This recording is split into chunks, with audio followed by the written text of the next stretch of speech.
If you want to restore backup from your Google account on a Google Pixel 10 Pro, then you can do this during the initial configuration.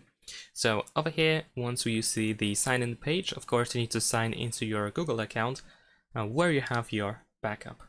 After that, of course, you need to agree to Google Terms of Service. You might see the screen where you can set up a password. I'm just gonna skip that, but of course feel free to set it up if you want to. And then we have copy apps and data, and this is what we need to get to in order to be able to restore the backup.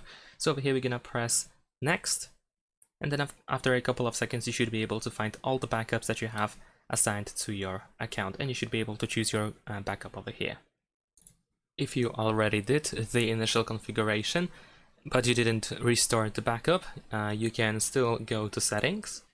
Over here, open backup or copy data. We can go to copy data using Android switch. Over here, press start in the bottom right corner, and then we have restore from backup option. By doing so, we can also restore backup from our Google account. And that's pretty much it. Thanks for watching, leave a like and subscribe.